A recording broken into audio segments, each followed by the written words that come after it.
Hello, hello, hello, and welcome to the Bridges and Beacons podcast. I'm your host, Kelly Meyerson, and today I'm joined by a former guest and good friend slash co-author, Scott Holmes. Welcome, Scott.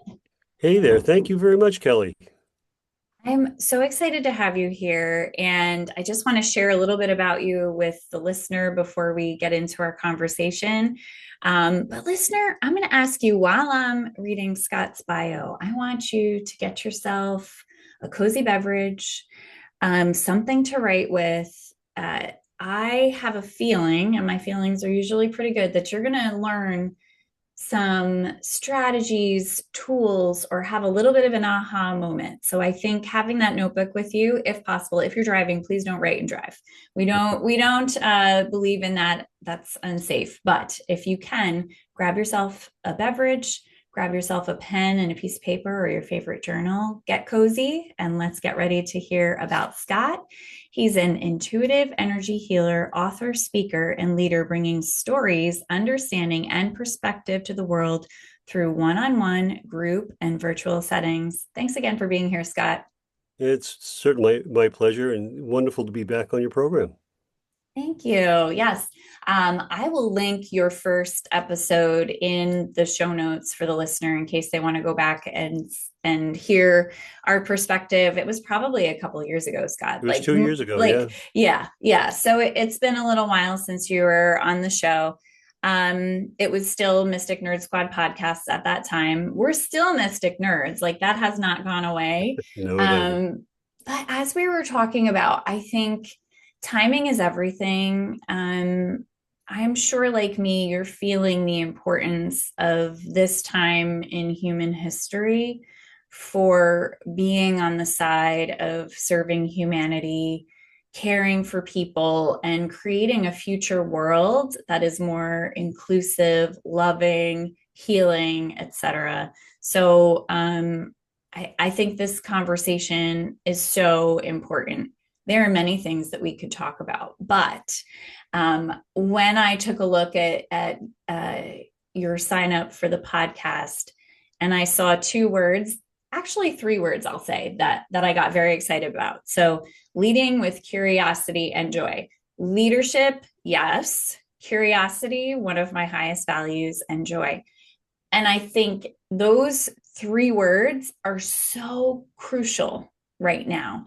And for a listener who may be feeling a bit disempowered at this moment in time, I think we're going to have some advice for them to find some joy and some curiosity because those things are what will serve us right now if we're experiencing frustration, grief, burnout.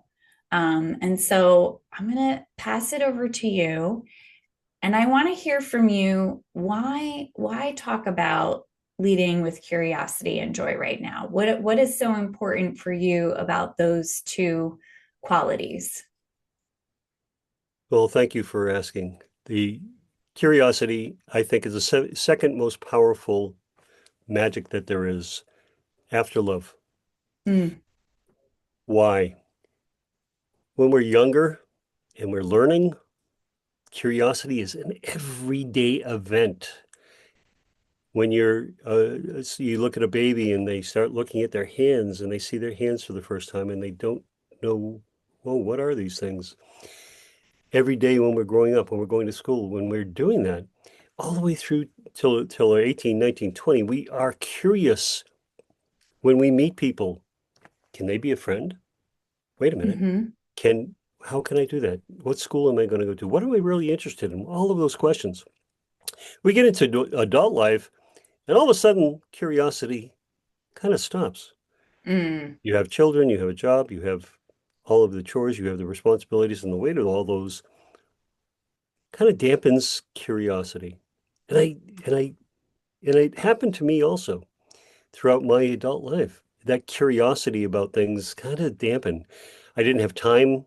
We had talked about doing a deep dive on things that you're interested in, and not having the time to do it. Not mm. having too many responsibilities, making sure that everything happened for everybody else in that we're connected to in our lives didn't allow for that kind of same curiosity. And I found that with that lack of curiosity, joy diminishes. Hmm. Now, the difference between happiness and joy, therein lies how we define it. Happiness, everybody gets happiness. There are brief moments. Something makes you happy. Someone gives you a gift and you're thankful. And I think happiness is momentary. Joy Hmm. is long term. If you find joy, and you're one of those people that finds joy in everything you do and everything, and it shows, you have the most beatific smile, you have this incredible energy, and in doing this podcast, you have joy. It emanates from you. Joy is long term. And I find that to get to joy, you have to start with gratitude first as a Mm. base, and joy follows. And that, if we walk through life with that glow of joy of being here and wanting to be here and knowing we were meant to be here and knowing we're meant to do, joy just comes out. Mm. And I know that I'd rather be around people who are really kind of happy and joyful and have a very positive outlook in life rather than not. Mm. I think that's such a good thought because um I think sometimes when we fall out of that habit of gratitude and finding joy and choosing things that make us joyful because we get so pulled into the things that we're, quote unquote, supposed to be doing, yeah, it really doesn't feel very good in our bodies. And I think it's interesting, and we were talking a little bit about human design before we started recording. And for generators, the sort of the indicators of alignment, those themes are satisfaction, and then out of alignment is frustration. And if you're a manifesting generator, like you and I both are, you also have um, themes of feeling either at peace or angry. So you can kind of see how when we get into those states of feeling off or frustrated or upset, disappointed, it's not necessarily a moral failing, which I think is how I grew up believing. Like, if I couldn't hold a positive outlook all the time, and listen, toxic positivity is real, right? So we're Oh, yeah. not talking about pretending like everything is okay when it's clearly not. And there's a whole lot that wraps into that, people pleasing, and so on and so forth. But we can choose to shift out of those unresourceful states of being, I'll say. I think feelings deserve to be felt and experienced and processed how we need to, but more so when we see that we're not experiencing curiosity and joy and we have that awareness, how do we shift from that? So, like, let's say, for example, we're working in a job and we're feeling more frustrated by the job or angry or bitter, some of those low emotional states from a human design perspective, depending on your design. What do we do? How do we find joy in those moments? And that's where, um, and burnout is one of those things that have come out up quite a bit, especially with the nature of how things have changed so rapidly in the world around us, not only in our country, but all over the world. It, and it's perspective, Mm-hmm. Okay. perspective. And I've always contended that we change best in micro changes, micro, just that one turn of of that dial. Not the big changes, because what happens when we do big changes, everything snaps back to where it was. right? Uh-huh. It just kind of poof, snapped. But when we Mm, do micro changes, when we do those things, they stay with us. And how do you change perspectives? The things that I know that you come up with, especially with your clients, is about boundaries. mm, First of all, with ourselves, mhm, I'm not cured, but I am a people pleaser, first, last, and always. I look outside of myself first. I always put myself in harm's way, and I always put my cape on, tied it, and I flew off to save whoever needed help. Didn't mhm, matter what was going on in my life or what was important to me. I did that for other people because is what I was told I should do in my life. That's what I was mm, always conditioned to do. And what happened is my life ended up being very chaotic, and I would get very frustrated, as you had said, very frustrated, and I'd get angry at times. Why can't I just? And then the mm. next time that thought would come up, and then the next time somebody would call and say, "Hey, I need help." Yep, okay, here we go, and off I'd go, and there was no time for me. So just taking that one small step of saying, somebody called up and say, "Hey, can you?" I would take a breath. Mm, I find breath is just really effective way to deal with a lot of things. But instead of reacting to it the automatic that used to come up, I would take a breath before I answered. And all of a sudden, my brain had a chance to kick in. And it's like, well, no, you have this, and this to do that you've already committed to. Well, I can help you tomorrow, but I can't help you now. mm, mhm, And it was my way when I did that of not telling them no, telling them, yes, I can do it, but this is what I can give you. And it was that those self boundaries that mhm, and how we condition people how to treat us. mhm, And I find I did that with my daughters all their lives through their 20s. My wife and I were always there. Yes, yes, yes, yes, yes. All of a mhm, sudden, I started saying, well, let's see. I'll talk to you tomorrow about it. And all of a sudden, amazingly, they found a way to solve their problem without me there. So mhm. that no allowed them to find their way, but also Right. to free me of that necessity to constantly help people. So Mm, burnout, we take on those responsibilities, right? When we talk about burnout with work, we take on, take on, take on, and it just builds and builds and builds.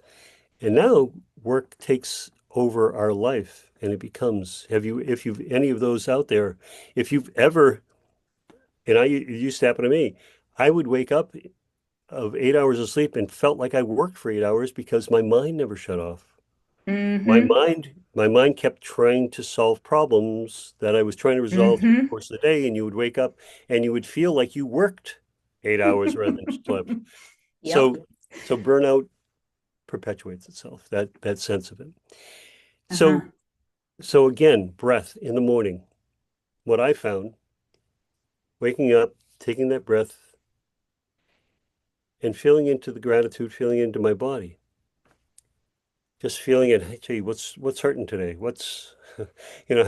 How are my knees? How's my back been? Just feeling into Mm, my body and getting into my body, and then saying my gratitudes.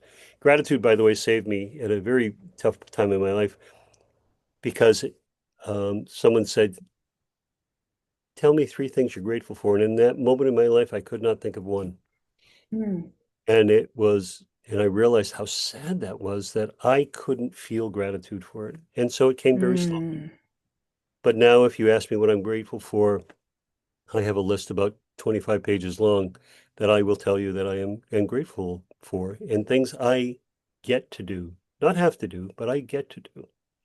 Because most of mm. what we have to do is self-imposed. Yep.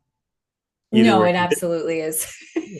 because we've made decisions. Okay, Yes. I'm going to take this job, but with this job comes all of these decisions I have to make and all this time I have to put in. It's the decisions of what I want to do. Okay, this is what I have to do during the course of the day. Does everything really does the drugstore and the dry cleaner and the shopping and have to be done today, right now? Or can it be done in a much easier way? Yeah. So those small micro clicks Yep. change your perspective even just a little bit. And it broadens the time that you have within you, broadens the boundaries that you have for yourself that you can put self-impose, but also outside yourself. And then curiosity kicks in. Hmm. I have this hour that I've made for myself on Saturday morning at 9 o'clock. What can I do with that? Mm. Hmm. I've had this project that I've been trying to get done for the last year and a half.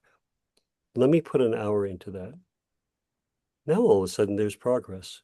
There's a little bit of change. And you see within yourself the ability to make that time for those things that are more important for you and that resonate with you. You talk about alignment all the time.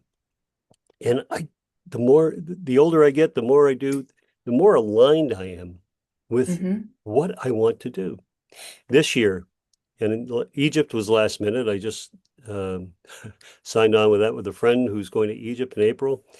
And I'm going to Australia in August. That's a year-long commitment.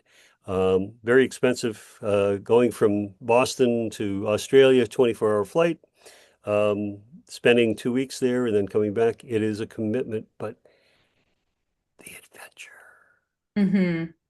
not being there. Oh, I don't know about any of you, but has always been on my bucket list. Australia. It was always felt so unusual. It always Hmm. felt so foreign. It felt, and I've met a number of people from Australia, and I love their attitude. They have such a, joy of life, and it's that joy that they bring to everything that they do, and they love what they're doing. I want more of that in my life. I Hmm. try to surround myself with people who are there, Hmm. who have that, who have found that within themselves, that they can be happy about where they are. Is their life Hmm. perfect? Absolutely not. Everyone that you meet has something going on in their life that is troubling them or is has been traumatic or they're trying to get over or their responsibilities of either parents that are getting older or kids that are going through college or a spouse that's ill. All of these aspects, everybody is going through all of those. And just having the compassion when you deal with them to know that they got stuff going on. They, Mm. as we all do, that lends itself to holding space for them to be able to come out and be who they are. Yeah. I love all that, Scott. And I'm gonna take us back through some of those gems and just highlight some of what you've said here.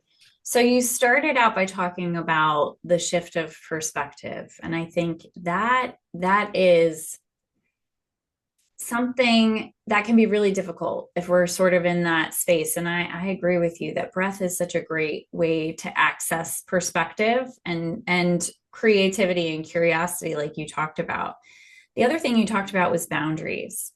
And I just wanted to geek out for a second on your human design because I think it will kind of highlight some of what you talked about. So you're an emotional manifesting generator. And so when you have emotional definition, which means your emotional solar plexus is defined, the way that you make decisions is better if you allow that emotional wave to occur before you commit to something. So you experience the full range of emotions, the highs and the lows, and where you are in your emotional wave can impact how you make a decision. So if you're in an emotional high and somebody says, let's go out to dinner at 8 o'clock on Friday night, you're like, yeah, let's do it. But then maybe on Thursday morning, you're in an emotional low and you're like, that feels like a terrible idea. And then maybe, somewhere around Friday afternoon, you're sort of at a neutral and you're like, you know what? I'm a little tired and spent from this week. Going out to dinner at 8 o'clock on a Friday night is not going to be in alignment for me. It's a no. But you see how kind of as we go up and down, whether it's actually in alignment for us, is going to potentially shift. And so we want to feel it in the highs, the lows, and then make decisions from a very stable place. So taking that extra time is so important. Does that resonate with you? Absolutely. And to add to that point, what I found is depending on where you are and how you're what vibration you're in, you can have highs and lows that go from here to here, or you can have highs and lows that go from there to there. And for Mm, me, when I'm stable and my vibration is constant, when it's in this, there is not a whole, you still feel them, but they don't overwhelm. They don't, mm, it's not so high, it's mhm, not the roller coaster. You don't get sick to your stomach because of all the highs and the lows. It mm. evens out and it's more of this. And that's when I feel, and we've talked about this before, about being in flow. Mm. Hmm. Agreed. Totally agree. The other thing I want to geek out on is you have an open head and root, as do I, which can create a lot of pressure because in your head, if your head is open, it's pressure to be certain and to know. And certainty, you're literally open-minded. Mm, So certainty isn't something that is going to happen for you, and your root is where you feel that sense of like a very steady rhythm and timing, divine timing. And if it's open, you don't really feel that, so you sort of always feel the pressure to do. So you're sort of ever scanning the world for like, I need to be sure and I need to do, and you have the energy for it, and you do have your defined ajna, which gives you a lot of potential and possibility, which is connected very deeply into your throat. So if you haven't given yourself that time, your ajna and your throat go to work for you, figuring it out, solving problems, probably a very easy thing for you to do, but yeah. not necessarily resourceful, which is where I think your talk about boundaries becomes so valuable. um, I did not realize what boundaries really were until I didn't have them and burned out.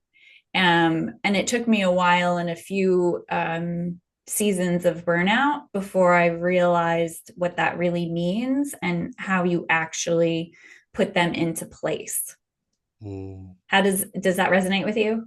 Yeah, and in working with clients especially, you say boundaries to people, and they no, people won't like me if I put up those big walls. Nobody will like me. That people pleaser comes out. So Mm-hmm. I use the term a lot in my work with as guardrails. In other Mm, words, guardrails on a highway. It keeps you can step over it if you want. You get out of the car, you can step over it. You can go. It's like a fence, but it kind of keeps you on the path, right? It kind of gives you boundary that guidelines to where those guardrails just kind of give you those guidelines to be able to keep you on track. And that's the hard part being human is being mm-hmm. rigid and consistent all the time. Why? Because we have emotions, we have all these things going on. And both you and I with the open mind, sometimes things aren't always ABC. Mm-mm. Sometimes there's the XBDGZ. And you go like this. Um, when I first started on um, this journey through energy work and healing, I always went to school, and so much like math, every step, one thing led to another, led to another, led to another. It was a very concrete steps, right? Mm-hmm. They said, "Oh no, you're in for a ride." Mm. And if your journey is anything like mine, it started here, went over here, up here.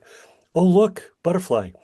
And Mm-hmm. so whatever caught your interest and whatever tied into what you were doing and thinking and you were reading and you were so into just became the next thing. Mm-hmm. I have five modalities that I do, and I can never tell people, well, so everybody knows what Reiki is, so I say, oh, we're doing Reiki. Okay, they accept that. But there are five other modalities I do, plus coaching, plus, and I can't explain all that, nor do they want to hear it, and their eyes glaze over. But in doing the work, I think you'll find it in doing the work, we always add those other parts in that we've learned. Hmm. And so it's never just a one concrete thing. And that's why we have to kind of define it and call it something else because it's not really just, it's everything, the accumulation of the key accumulation of all the experience, teachings, everything we've read, Hmm. everything we Hmm. do, and it constantly changes. We talked 2 years ago, and we are Hmm. not the same people anywhere Mm-mm. close to that we were 2 years ago. No. And but but the connection we have, the person I know that you to be, is still there, and that's what the connection for me is what brings me joy, and where I constantly found it is in meeting people again and again and again wherever they are, and meeting them in Mm. that place. Hmm. I love that so much. I wrote down two things. I'm writing down something else. Um, I resonate so much with having many different directions. And, people have literally, I have a full-time job as a pediatric occupational therapist working with children with severe physical disabilities, multiple disabilities, visual challenges, physical challenges. Um, I do this podcast, I do coaching, I do speaking opportunities, and that's just like a small portion of all the things that I love. So the word that came to me when you were saying all of that, and by the way, as a manifesting generator, that is correct for you. So we're not meant to exist in life. We're time benders. We jump in and out of different things because that is correct for us. That's correct for our energy. And so the word that I love for that is multimodal. So, Ooh, I and the love that. cool thing about multimodal is that we are always onboarding new modes of serving people. And I think what you said that fully resonates with me is meeting people where they are. And I think to me, meeting people where they are, meeting myself where I am, is such a divine and sacred practice because so many of us feel like we need to get to a certain state of being or place or accomplishments to like find our worthiness, acceptance, understanding. But really, the place where we find that self security is where we are exactly right now. And then if you can love yourself in that place, if you can celebrate the heck out of yourself, if you can get excited about, yeah, I'm multi-passionate. There's a lot of things I love to do. And in 2 months' time, they might be completely different. And it is correct for me. And it's okay to be like that. But meeting people where they are, Scott, I think that is such a gift. And I don't know that everybody necessarily has such ease and access to that gift. I'd have to really think about it. Again, I have an open head. I can't be certain about that.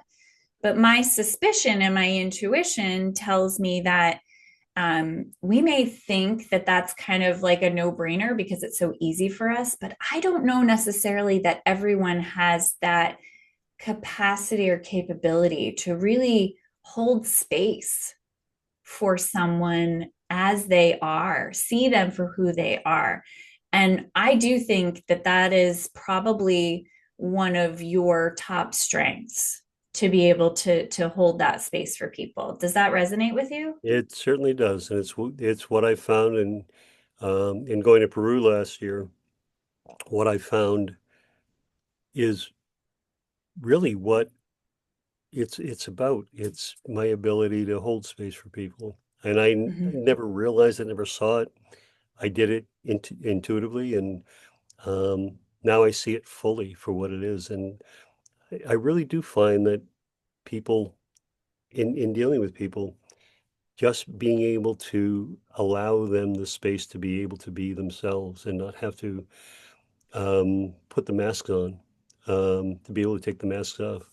Mm. So we talk about it. We talked a little bit about anxiety, about overwhelm, and all of that.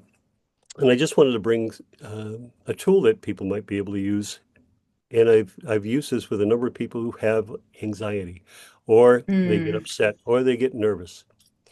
And that is four square breathing. And it's called box breathing. It's called. There's a lot of terms for it, but it's very simple. And if you get upset or I even do this at night, when you wake up at 2 o'clock in the morning, can't get back to sleep. So it's taking a deep breath in to the count of 4, holding it for 4, and in your mind, you're counting. Release for 4, blow it out, hold it for 4. Breathe in for 4, hold it for 4, release 2, 3, 4, hold 2, 3, 4. And when you do this 4 times, it's kind of that 4 square. It becomes a square. When you're counting in your head, 1, 2, 3, 4, other thoughts can't come through. So all those worries, all those things you're anxious about, whatever you're upset about, it it doesn't come in. And so now, all of a sudden, your anxiety level comes down, your shoulders relax. And I tell people, look, if you're really having a hard time or you get to that point, go to the bathroom. Just go into the bathroom, shut the door, and just do that breath. And you're going to come Mm-hmm. out and feel so much better. So Mm-hmm. again, we come back to breath, right? The one thing that we do Mm-hmm. all the time, whether we think of it or not, using it as a tool. And when you Mm-hmm. concentrate on breath, you concentrate on yourself. Yes. Yes, you do. Oh, I love that so much.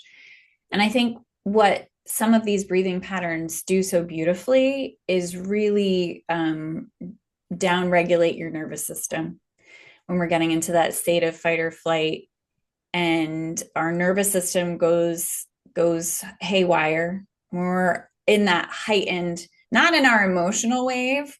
Now we're talking about like you're getting into that state where your body is in fight, flight, freeze, fawn, which is if you're a people pleaser. Um, Sorry to all of you who thought you were just being good and kind and thinking about others. You were actually fawning. If you didn't realize, as people pleasing, we fawn, and that's a reaction of our nervous system to control the situation and calm ourselves down. What breathing does is it really gets into your diaphragm, which hits your vagus nerve, which downregulates your nervous system. When our nervous system comes back online, suddenly we back have access to our cognition and our problem solving and making better choices for ourselves. So I love that you say that, like, just excuse yourself to the restroom. Nobody's ever going to deny you access to the restroom. So I feel like that's such a good out. I got to go. And they're like, wow, I hope they're okay. But I think that's such a great, simple, easy tool. I love breathing. I love using breathing with my students because it's something we always have access to and something that we can do independently, and we're doing it anyway. We might as well just use it as something that can really support us. So the science backs what you're saying, and that's where my 1-3 geeks out a little bit, because so many of these tools are just so well designed for the human body. So I love that, and I think 4x4 is so great. And yes, I agree with you. In the middle of the night when your mind gets busy, this is a great strategy. So if you have an open head, like Scott and I, or you're a manifesting generator, or just somebody who is juggling a lot of things right now, and sleep can be challenging, and there's a lot of disruptions in the world right now, and things that are sort of shaking our foundation. And when our foundation feels unsteady, it's very hard for our nervous systems to trust that getting a good night's sleep is okay and safe for us. And recognizing that there's nothing wrong with you for not sleeping well right now. It's just your nervous system is responding to what's going on. It's feeling it. And you may also be feeling collective energy. I think that's something I didn't realize. I really always thought every thought and idea and something that was happening was mine. And now I know that it's not. I have an open head. I also have an open ajna. So I have that added extra taking in everybody else's stuff. And so doing that box breathing and then really settling into my body and saying, what if this is really mine to hold, to take responsibility for, perspective, again, that great word that you used. And then if it's not mine, releasing it from my body and saying, I don't need to hold on to this, And you that's where know? curiosity really comes in. You're Asking right. those questions, asking the question, hey, is this mine? Hmm. Is this my energy? Is this something that I'm supposed to deal with, or is this something that I can just let go? Hmm. And when you let something go that isn't yours, it lightens the load. Yeah, sure does. It sure does. And then you can sleep well. And then we can become a little bit more discerning. We can have sovereignty. We can, from that place, really make very meaningful decisions about where we put our energy, and where we put up boundaries. And maybe a good boundary for you, I know for me, is I don't watch the news. I don't, I really try not to let myself take too much of it in. And not because I don't want to be informed, it's because I feel everything and I take it all in. And I know that my power and strength and ability to do things for other people it requires of me to be in a very centered place. And I In a safe place. in a safe place. And for me, it's not, and and let's not forget that the information that is coming to us is spun and cultivated and meant to be sensational. So if you're somebody who watches Hallmark commercials and cries, or has to like hide when they see or hear things that are too violent in movies, then you're probably somebody who has a difficult time not feeling for other people's experiences, and you may not want to allow that into your aura unless you're feeling like you can be very boundaried and understand it at a different level, and it empowers you and gives you fuel to do what you're meant to do. Absolutely. I live with an empath who does exactly that. She cries at Hallmark commercials. She does that. She feels so much for other people. And so we have to be very careful about what we curate for her. Mm-hmm. Um, the news, the things that come up, she can't watch the news because 15 minutes in, she's in tears. Mm-hmm. So so that's that sensitivity. And Mm-hmm. that's by the way, the reason she is my heart. She has allowed me to find my way to my heart, and she anchors me in that respect. And I know that it's coming up on the half hour, and I want to say thank you for this extraordinary conversation. You always bring out the best in me. Oh, thank you for that. That's a really good compliment. I'll take it. Receiving, which if you're someone who's always giving and doing for others, receiving can maybe feel uncomfortable, but I think that's one of the themes right now. I think getting into a state of being open to receiving good things and feeling your worth and deserving of not just giving to others, especially if you're a generator or manifesting generator. And I'm saying those specifically because I've lived that life. Not saying that projectors, manifestors, and reflectors cannot also be very giving and struggle with giving and receiving, but I know for me, feeling that pressure to give and to serve, um, it can be challenging to receive. And I've definitely learned a lot about myself and how to take a compliment versus being like, oh, it's nothing. I try not to say that anymore. Certainly the patterns are there, but I Thank you appreciate for that you that, by notice the way. that. Yeah. Thank you for that because I also am getting better at it, receiving compliments when they come. Because I always said, "Oh, I never expect it." Yeah. I don't need it. Uh, You know what? It's kind of nice when someone says something nice about you and you can just say, "Yep, thank you. I Yeah. received it."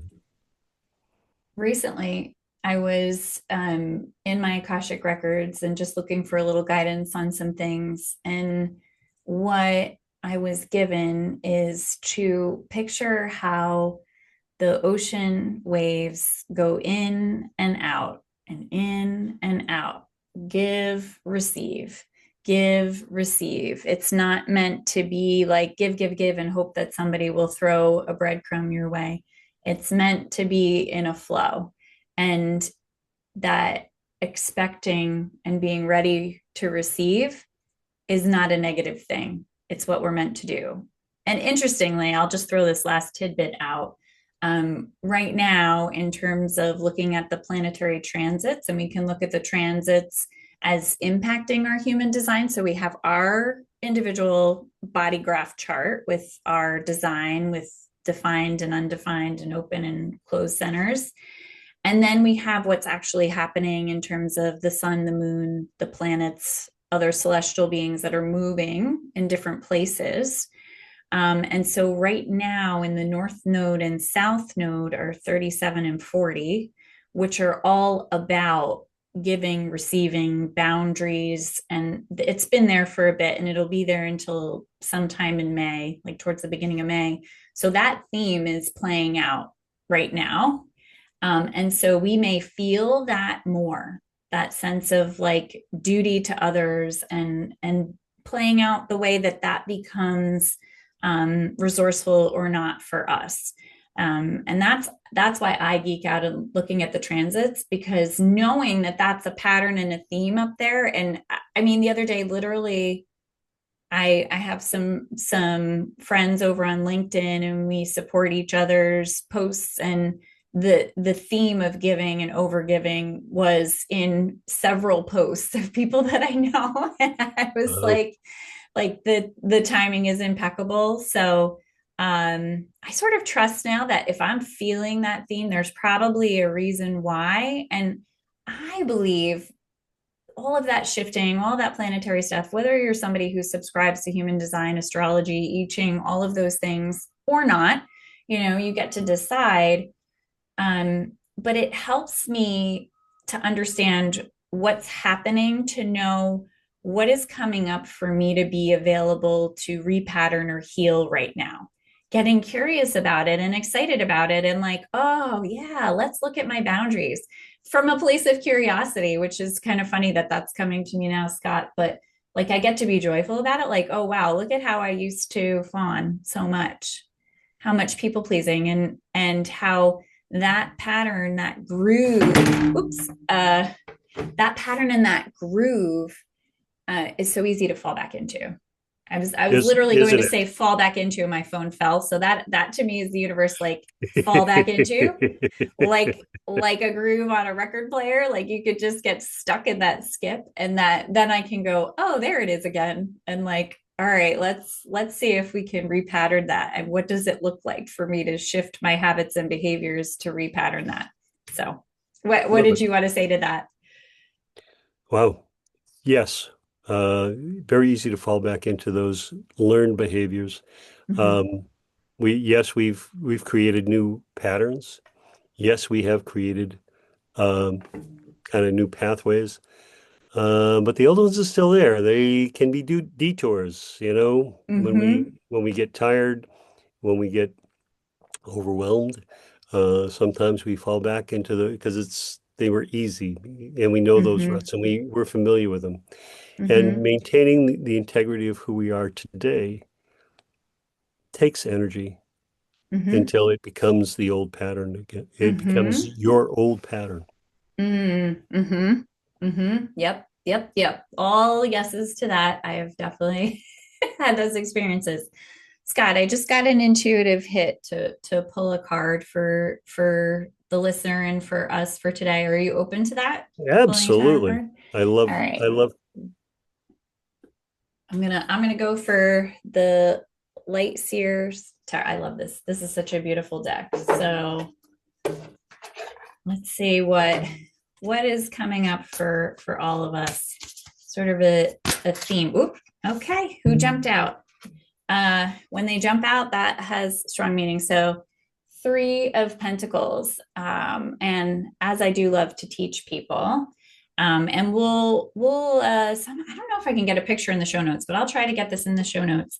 If you're somebody who has never done tarot or oracle decks, it's so simple. If they send little books with you, you literally flip through and find what it is, and then just read and see what resonates. So this says the themes are cooperation, community, teaching and learning, sharing and listening, teamwork. There is no limit to what you can manifest together. Okay. And it says, working with others gifts us with the opportunity to learn from one another and to blend energies to create something totally new. Look for conscious collaborators as mentors, apprentices, or both. Co creating together for the good of the whole is powerful magic, and this teamwork and community card calls you forth to add your unique essence to the bigger picture. Remember that your relationships are the base of your well being. And then I like this deck because it has an affirmation. I step into the vibration of conscious collaboration. So I think to me, this feels like such a great summary. And what really strikes me is the idea of teaching and learning, sharing and listening. And relationships are the basis for well-being. And I think what's so funny to me about that is that you're a 4-6, Scott, and 4 is all about those relationships. So I feel like this is both a beautiful card about your energy and also a calling for people right now.